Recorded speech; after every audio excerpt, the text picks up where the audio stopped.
Hello, I'm Svitek, 360 Creative Coach.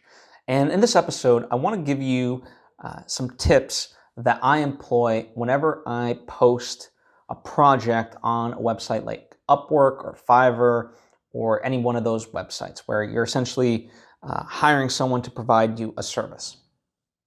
Now, before I get into it, I would like to take the opportunity to invite you to subscribe. That way you get all the various lessons and episodes that I put out right when I put them out. Thank you if you just did, and thank you if you already were. It truly does mean a lot to me, as I hope it does to you. So let's talk about this, right? Oftentimes I'll need, let's say, a movie poster or visual effects or sound design, color correction, anything creative that I myself maybe can't pull off, or sometimes if it's just faster to get somebody else to do it, then I'll post a job on Upwork. And again, this applies to any sort of website, but for me, it tends to be Upwork. For me, in order to get the best results, to get the best candidates, what I always like to do is be as specific as I can in terms of, what the project is, what my expectations are, timelines / deadlines, things of that nature. So usually I'll go through, and any sort of questions that a person might have, I'll sort of put that in there to the extent that I can.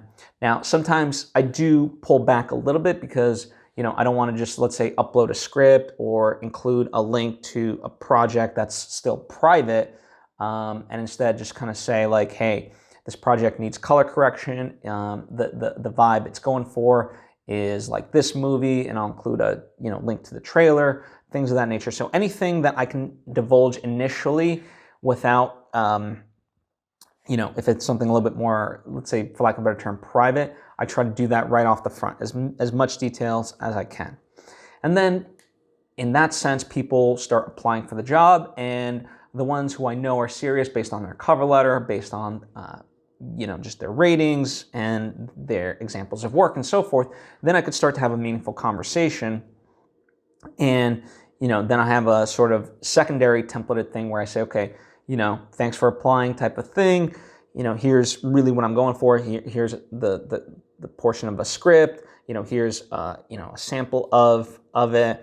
And then oftentimes I'll even include like an explainer video where like something like this where I might be on camera, or more oftentimes where I'm doing a screen capture recording of what the project is and kind of going through it little bit by bit. So that way it gives further details, and it's almost like having a video call with me without actually having to set up a video call with me. Because imagine if like you get I don't know, let's just go crazy. You get 30 applicants that are really worthwhile. And it's like, okay, are you going to really set up 30 Zoom sessions to go over the details? No, at least I wouldn't want to, right? So what's a more expedient way of doing it? Well, I'll do an in-depth thing once. And that'll, answering as many questions as I can predict.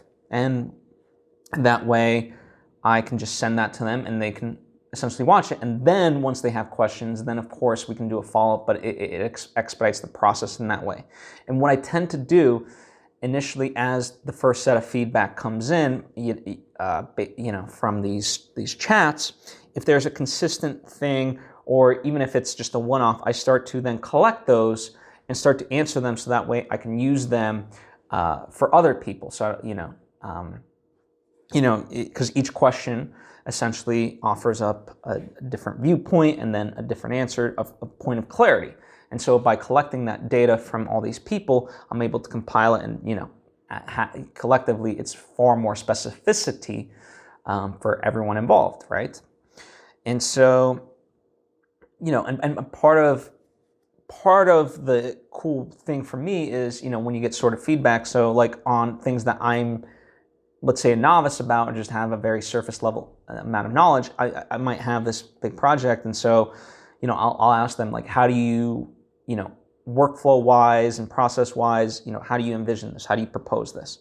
And then, they'll kind of lay it out, and it gives me a good viewpoint into that. And so now I can use that as the basis of talking with everybody else of like, hey, would this workflow make sense for you? You know, is this how you envision it? Do you envision it differently?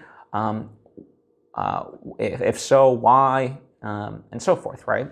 So this is the way I sort of approach the whole process. So that way I can really ensure that whoever it is I'm hiring is the right candidate for the job that I need, right? So I hope this has been beneficial to you and you're able to apply it meaningfully for when you need it. So thank you. If you have any questions or thoughts of your own, you know, I'm always looking for pointers myself. So, you know, feel free to share those, whether down in the comment section or hit me up on social media at Svitek. Thank you for taking the time to join me. If you think this video, this episode would be beneficial for somebody in your life, then by all means, please share it with them. I certainly would appreciate it. I appreciate you. I'll see you next time.